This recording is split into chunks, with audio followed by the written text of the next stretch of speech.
Olá, bom dia mais uma vez para você que nos acompanha aqui na TV Centro-Sul, da Fundação Dom Alfredo Schaffler. Hoje no Top Saúde, vamos falar sobre refluxo nos bebês, nos recém-nascidos, né, doutor Sérgio? Bom dia, seja bem-vindo mais uma vez ao Top Saúde. E é uma temática bem interessante, né? Sim, bom dia a você, Juliana, bom dia a todos que estão vendo o programa. Doutor Sérgio, o que é refluxo? Bem, refluxo é toda vez que algo que deveria seguir um caminho, segue o caminho inverso. No caso, na pediatria, o mais comum, né, da gente abordar essa palavra, usar essa palavra, é quando a gente faz menção ao refluxo gastroesofágico, ou seja, que vem do estômago, né, gastro, em relação ao esôfago. A comida, né, ela tem que ter um caminho normal, por assim dizer, para que ela seja, né, bem aproveitada pela criança e ela possa assim crescer. Ela mama, né, ela bebe leite ou ela mama, ou seja, desce pela boca, vai para a faringe, depois esôfago e depois estômago.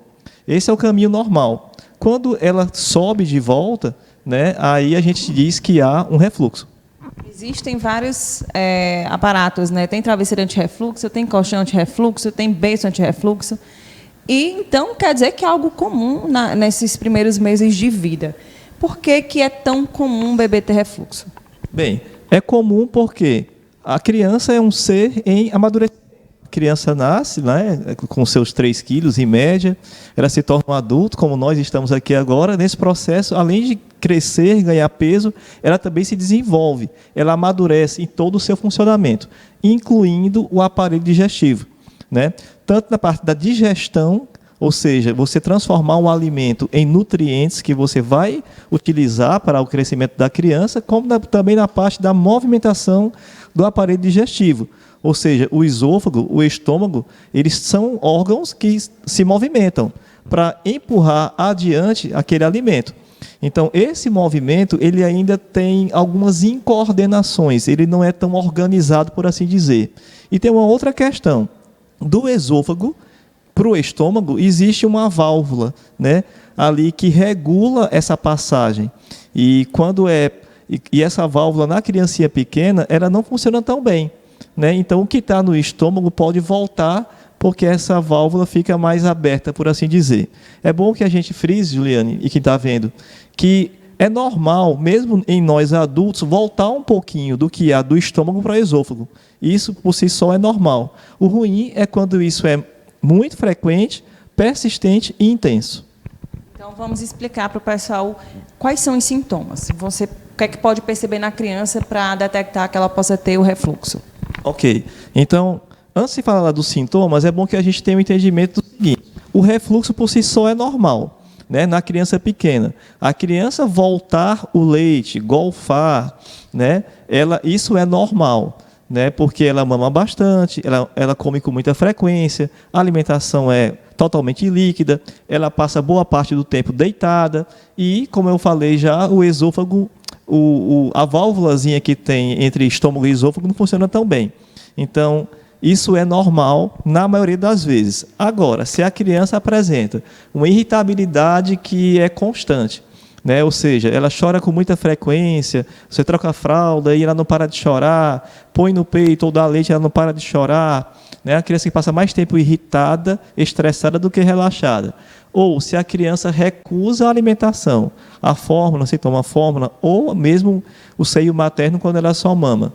Ou se a criança tem, por exemplo, sintomas respiratórios, a criança que tosse com frequência, né? A criança que tem até, às vezes, um chiado no peito. Ou uma criança que não está ganhando peso, está fazendo a puericultura com o pediatra e aí não ganhou peso dentro do que era esperado. Ou uma criança que, por algum motivo, o pediatra solicitou um hemograma e lá veio dizendo que tinha anemia. Ou ainda quando a criança regurgita, golfa ou vomita e vem um pouco de sangue nesse conteúdo. Então, qualquer uma dessas situações que eu mencionei, se presentes, devem suscitar no pediatra a intenção de saber se naquele caso não existe o refluxo doença. Porque existe o refluxo fisiológico, que não atrapalha a criança em nada, nem no seu desenvolvimento, nem na qualidade de vida, refluxo fisiológico, e tem o refluxo doença que traz as suas complicações e sintomas. Eu confesso que eu vivi na pele, na verdade, com a minha filha, doutor Sérgio. E tinha essa irritação, essa irritabilidade, chorava muito, muito, muito. E quando a gente via que ela estava bem agoniada, logo em seguida ela vomitava mesmo. Botava aquele leite para fora, às vezes saía muito pelo nariz, o golfo, ou o leite mesmo, o líquido. E, de fato, ela tinha refluxo, e eu acredito que a doença porque ela foi medicada. E acredito que muitas mães também devem passar por isso, né? De não saber. Naquela época eu não sabia, não entendia. Então, fui levei ao pediatra. E é algo que precisa ser tratado, porque é um incômodo muito grande, muito grande. Ela com dois meses de vida. O incômodo, Juliana, é importante você fazer aqui o seu relato, né, com sua filha, e você colocando que nela o sintoma mais presente era a irritabilidade, né? O que acontece? Quando o que está no estômago passa para o esôfago e fica lá mais tempo do que é considerado normal, isso dá dor. Porque no estômago existe muita acidez. A gente come, o alimento chega lá e para ser digerido, o suco gástrico, né, aquele líquido que sai do estômago, ele tem muita acidez. Então, o que acontece? O estômago está preparado para lidar com aquela acidez, só que o esôfago não. Né? Então, quando fica ali aquele suco gástrico, aquela acidez por mais tempo, isso começa a incomodar, a doer. E a criança, muitas vezes, acaba percebendo, associando, né, até de maneira intuitiva, claro, ela não tem maturidade para pensar nisso, mas ela acaba vinculando esse desconforto, essa dor, à alimentação. Por isso que um dos sintomas que eu mencionei é recusa alimentar. Né? Criança que não quer mamar. É muito estranho, né? A criança que não quer mamar, né? A criança só mama e não querer mamar, né? E se isso está junto com a irritabilidade, né? Então isso pode fazer pensar em refluxo. Doutor Sérgio, aliás, quando é que pode surgir os primeiros sintomas de refluxo? Nos primeiros dias de vida, como é que acontece? Ok, então as regurgitações por si só, né, sem que sejam doença, ela pode surgir lá no início, né, pelos motivos que nós já falamos, né, e o refluxo doença também ele pode surgir em qualquer idade a partir do nascimento, né, não tem uma idade que seja mais comum, né, seja mais comum. Assim, pelo menos nessa fase de recém-nascido, até 28 dias, e lactente jovem abaixo de 1 ano, né? O mais comum para refluxo doença, né, seria ali nos primeiros 2, 3 meses de idade, né? A partir dos 4, 6 meses, a criança que não tinha refluxo doença passar a apresentar, e isso é mais difícil acontecer, né? Mas geralmente abaixo dos 6 meses. E ele pode prolongar até quando? Tem uma idade limite, dizer até aqui é possível, depois daqui já está amadurecido esse sistema? Em se tratando de refluxo fisiológico, né, na maioria das vezes, após os 6 meses, a criança já praticamente não tem mais aquelas regurgitações, né, mas também não quer dizer que se ela continuar apresentando, não seja um problema. Né? Existe uma situação na pediatria que a gente classifica de maneira até curiosa para as pessoas, né? Ou seja, a criança golfa horrores, né? O dia inteiro, a casa fica toda azeda, como se diz, né? Só que a criança, ela ganha peso, a criança, ela não tem irritabilidade, a criança não tem sintomas respiratórios, ela está sempre querendo se alimentar, ela faz cocô normal, ela faz xixi normal, ela é corada, ou seja, a princípio não tem anemia, e então, assim, ou seja, não atrapalha ela em nada, né? Não afeta o seu desenvolvimento e nem a qualidade de vida. A gente denomina essa criança de regurgitador feliz ou vomitador feliz, né? É um termo meio assim contra-intuitivo, né? Como é que pode estar vomitando e ser feliz ao mesmo tempo, né? Mas se você olhar para a cara da criança, está lá a mãe super preocupada, né?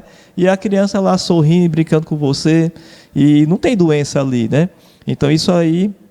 Então, essas regurgitações fisiológicas, elas podem perdurar, geralmente aos 6 meses a maioria já acabou, mas se persistirem, porém sem atrapalhar a qualidade de vida da criança, a princípio não tem nenhuma importância, né? Até 1 ano de idade é normal se acontecer? Até 1 ano de idade é normal também, depois de 1 ano, assim, geralmente não tem mais, haverá, né, terão aquelas crianças que a gente vai ver que elas regurgitam após 1 ano e que você vai também procurar doença ver se não tem nenhum problema por trás daquilo ali e não tem, né? Só que aí é menos comum. Doutor Sérgio, as crianças, os bebês, eles não têm essa noção de que já está na hora de parar de mamar, eles mamam até ficar bem sufocado, bem cheio. É normal isso? Porque a sucção, né? A sucção tem a função de nutrir, né? De dar proteínas, carboidratos, gorduras, água, né? E outros nutrientes que tem no leite materno ou na fórmula, né? E também tem a função de acalmar, né? A sucção acalma o ser humano, no caso o bebê ainda mais, né?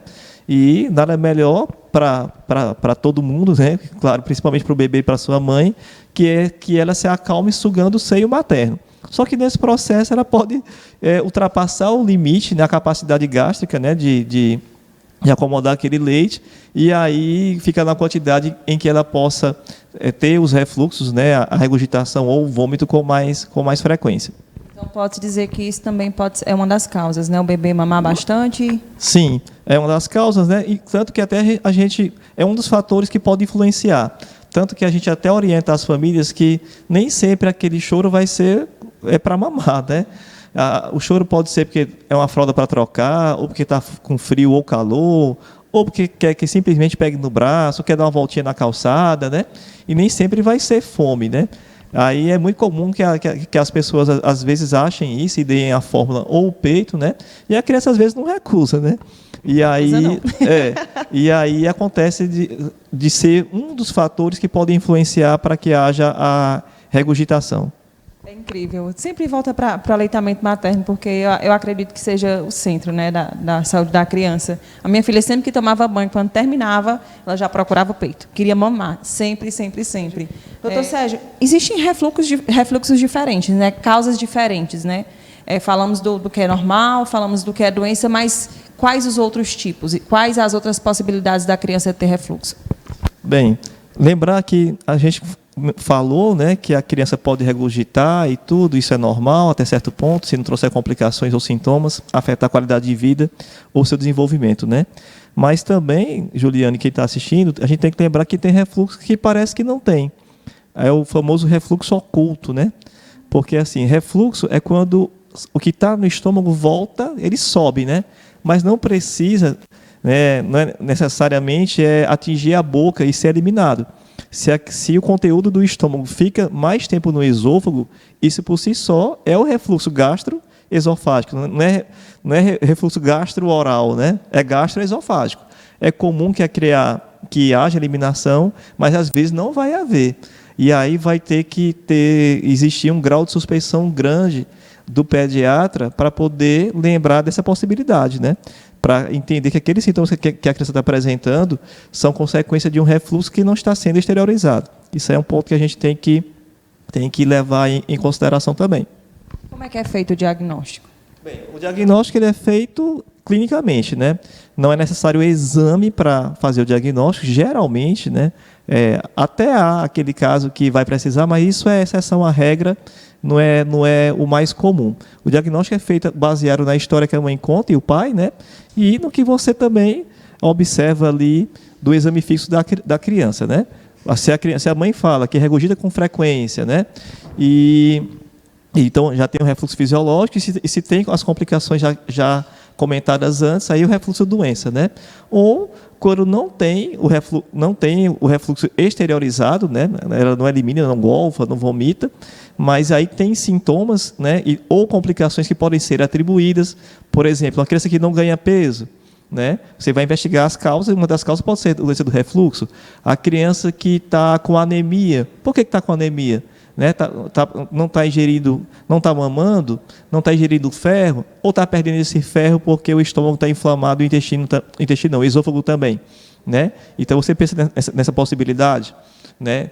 Então é em bases clínicas. Raramente você vai, uma criança maior principalmente, né, submeter a uma endoscopia, só que aí já é exceção. Até os gastropediatras, eles são muito criteriosos, né? E é bem comum que, diante de uma criança com essa hipótese diagnóstica, se faça o tratamento sem endoscopia, né? Se faça baseado só no que você encontrou na consulta, nos sinais e sintomas.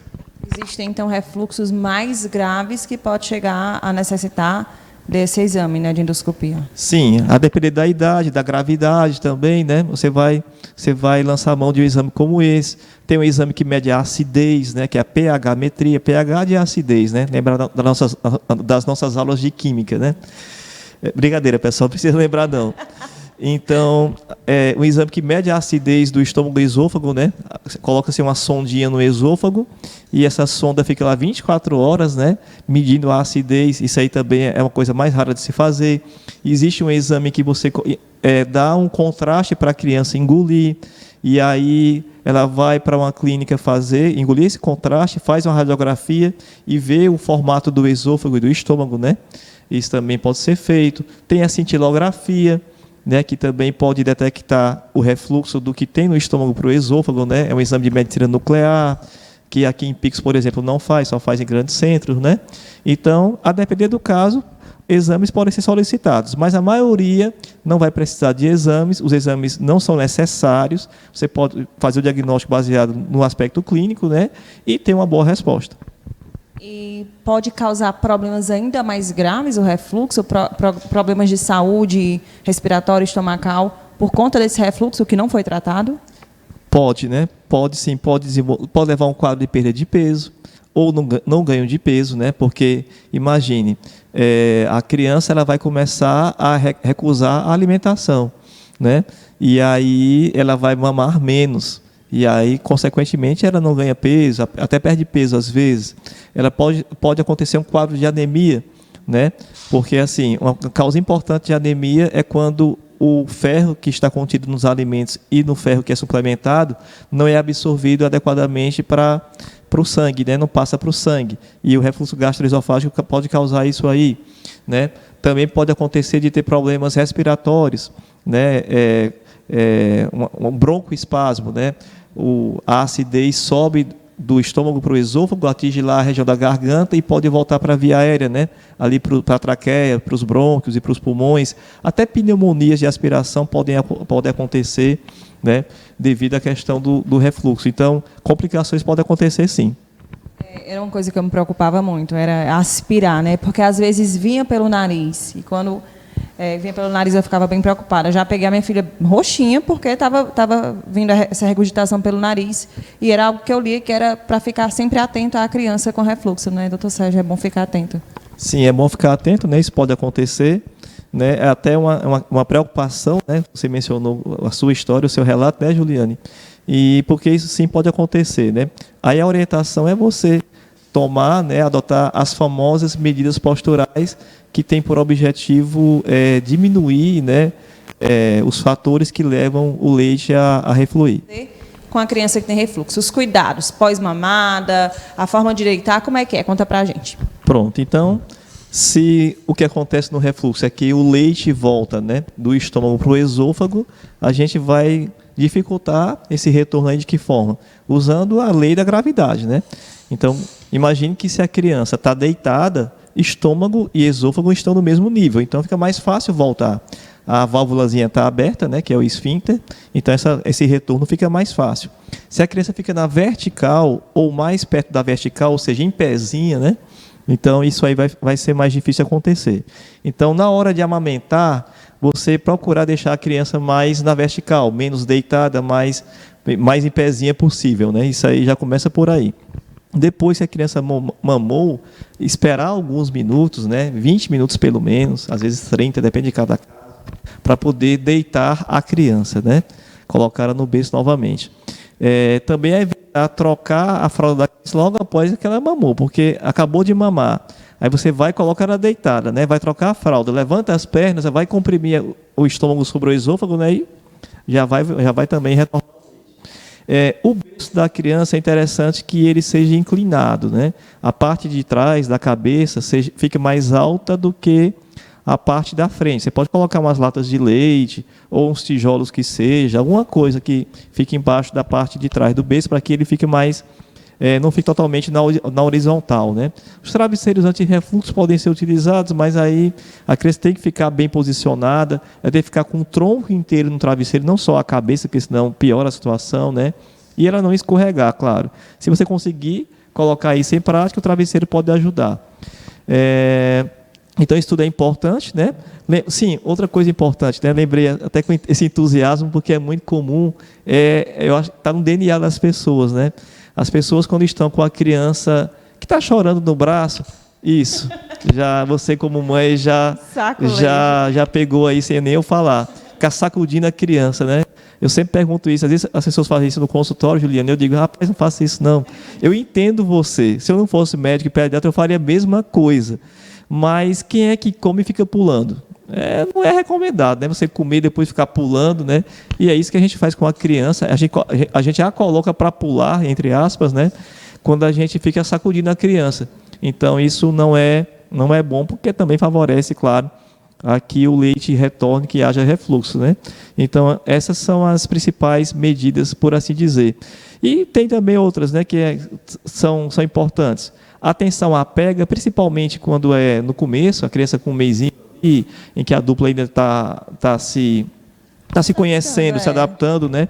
Aí acontece que tem uma pega errada, né, no seio materno, a criança pode deglutir com mais ar, e a partir daí, quanto mais ar tiver, que ela engolir, né, mais chance de acontecer o refluxo, né? Então esse é um ponto importante também que tem que ser lembrado. Doutor Sérgio, eu sempre tive uma dúvida em relação ao refluxo. Quando eu vi a minha filha chorar, a impressão que eu tinha era como se estivesse entalada, no popular mesmo falando, como se estivesse preso, algo preso. Quando ela conseguia vomitar, ela já aliviava, já parava de chorar. É isso também? Porque se a gente for imaginar, né, qual é o caminho natural? O caminho natural é descer, né? Então, os movimentos do seu aparelho digestivo, do esôfago, né, e do estômago, a gente chama de peristalse, né? Esses movimentos, eles têm uma direção que é vertical, ou seja, para baixo, né, e um sentido que é para longe da cabeça, né? E aí aquela coisa, aquele leite voltando, então existe um choque, por assim dizer, né? Existe ali uma situação em que você vai ter uma parte do seu órgão, do seu esôfago, movimentando para empurrar para baixo e a outra parte movimentando para empurrar para cima. E daí é onde vem essa sensação do entalo que você falou. Isso, com certeza, é muito desconfortável, né? E aí, quando se resolve, no caso, né, eliminando aquele conteúdo ali, aí vem aquela sensação de alívio, né? Doutor Sérgio, falamos de causas, sintomas, o que deve fazer para amenizar e medicação. Quando o refluxo é considerado doença, é diagnosticado como doença. Existe medicação, existe um tratamento específico para isso? Aí o refluxo é doença, né? Você viu que tem as complicações, afetou a qualidade de vida da criança e o desenvolvimento, então você vai ter que tratar além das medidas posturais que nós falamos há pouco, né? Aí você pode usar, aí depende das causas por trás do refluxo, né? Às vezes vai acontecer de ter causas anatômicas, né? A depender do caso, uma cirurgia, isso é muito raro, né? Muitíssimo raro. Só que outras vezes você vai ter o refluxo como consequência, por exemplo, de uma alergia alimentar. A causa mais comum é entre aspas, famosa APLV, alergia à proteína do leite de vaca. Aí você vai ter que deixar a criança longe dessa proteína, né? Outras vezes você vai medicar, né? Medicações que hoje mais utilizadas são as que diminuem a acidez produzida pelo estômago. Mas aí agora vale até um destaque. Pelo amor de Deus, né? Não deem para... Eu falo isso, talvez não devesse eu falar, mas infelizmente há pessoas que têm a capacidade, né, por desconhecimento, por falta de orientação, de fazer isso. Por exemplo, o filho, a bebezinha, o bebezinho da irmã ou da vizinha, da amiga passou com o pediatra medicou, a pessoa vai na farmácia e compra o medicamento porque entende, primeiro, que a filha dela tem refluxo, o bebê tem refluxo, que às vezes nem é, né, refluxo doença, né, e já compra a medicação, que muitas vezes a medicação não está indicada, né? Como eu falei antes, o tratamento inicial pode ser simplesmente afastar a criança da proteína do leite de vaca, né? Então, nunca automediquem seus filhos, ainda mais numa condição como essa. Tem toda a questão, medicação para criança, para bebê é baseado no peso, tem todo um fator, né, para poder escolher a dosagem correta. Sim, baseado no peso, né? E as medicações para refluxo, né, quando a gente utiliza, assim, a gente é muito criterioso, né? Vai de cada pediatra, de cada caso, mas assim, tem que pesar muito bem, né, de um lado os potenciais malefícios e do outro lado os potenciais benefícios, né? Porque às vezes essa diferença não é tão grande, né? Então, assim, é algo que a gente tem que ter muito cuidado e não pode ser banalizado. É uma linha tênue entre o malefício e o benefício. Sim. Doutor Sérgio, e o refluxo pode ser evitado? O refluxo doença, ele pode ser evitado? Ele pode ser evitado em algumas situações específicas, né? Uma, essa que nós já mencionamos, né? No caso do refluxo por APLV, né? Por exemplo, se a criança só mama e ela não usa fórmula, você já está, de certa forma, protegendo a criança, reduzindo o seu risco de desenvolver essa alergia, né? A proteína do leite de vaca e as suas complicações, dentre elas a doença do refluxo, né? Então, isso é uma medida bem eficiente de você, né, diminuir o risco de uma criança ter refluxo doença. E falando aí em fórmula, crianças que tomam fórmula, pode ter uma fórmula específica para amenizar esse refluxo? Sim, né? Depende de cada caso, mas algumas vezes a gente faz a troca da fórmula que ela estava usando, quando era uma fórmula mais genérica e específica, por assim dizer, por uma fórmula anti-refluxo, né? É o nome do é o nome da marca, né? Mas o AR na frente, né? Tem 2 concorrentes do mercado. Vamos fazer merchan de graça para o povo, né, Juliana? Certo. E essa é uma possibilidade, né? E também tem a possibilidade de, quando o refluxo é por APLV, você trocar a fórmula para uma que tenha as proteínas do leite de vaca mais quebradas, por assim dizer, né? Na linguagem médica, hidrolisadas, na linguagem popular, quebradas, né? Até graus mais avançados, para que, assim sendo, né, a criança não desenvolva a alergia e, consequentemente, o refluxo. Para a gente finalizar, o que é que o senhor pode dar de conselho para os papais aí que têm os bebês recém-nascidos, que apresentaram refluxo? O que é que o senhor pode dar aí de dica? Então, em primeiro lugar, né, quando as crianças apresentarem as regurgitações ou os vômitos que sejam, né, tenha em mente que o mais provável é que seja um processo natural, normal, da idade, o estômago e esôfago imaturos ainda, a válvulazinha ainda não funciona, então é manter a calma, certo? Claro, se você está levando o seu filho mensalmente ao pediatra, isso, né, com certeza é conversado nas consultas e as dúvidas são elucidadas, né? Mas manter a calma, que geralmente quem tem refluxo é o fisiológico, né? A maioria tem, na verdade, quase todos têm, e a minoria vai ser refluxo patológico. Agora, se a sua criança ela tem irritabilidade, que não para, não tem mãe que acalme, né? Não tem vó que acalme, né? Pai muito menos, né? Que acalme. Se a criança ela não está ganhando peso, se porventura você não está fazendo a puericultura com o pediatra, está indo no posto de saúde e o ganho de peso foi aquém do esperado, nos primeiros 3 meses 700 gramas, né, e no segundo trimestre 600 gramas a cada mês. Se não está ganhando isso, está longe disso. Ou uma criança que tem uma palidez, né, que pode ser indicativo de uma anemia, ou uma criança que tem muitos problemas respiratórios, ela tem muita obstrução nasal, tosse com frequência, né, tem muito chiado no peito. Então, são fatores que podem indicar, né, que ali, naquela criancinha, está acontecendo refluxo doença, e o pediatra deve ser procurado o quanto antes, né, porque tem que ser confirmado o diagnóstico, né, se é isso mesmo, e o tratamento de imediato tem que ser instituído. Não banalizar, né? Porque todo bebê golfa, todo bebê regurgita, todo bebê tem inchado no peito, é resto de parto, é normal. Às vezes, quando não associa o conjunto de sintomas a um problema que pode gerar outros, e é sempre bom ter avaliação médica. Então, não vamos fazer diagnóstico por conta, nem pelo Google, não, minha gente, nem pela vizinha, nem pela prima. Vamos procurar um médico. Doutor Sérgio também pode ajudar bastante. Te interrompendo, Juliana, bem rapidinho, né? Assim, até a gente, né, tem muito cuidado quando faz um diagnóstico, né? Tanto que quando a gente faz as nossas anotações nos prontuários, no final a gente coloca hipótese diagnóstica, né? Então a gente, com a formação, com a experiência, com a prática diária, né?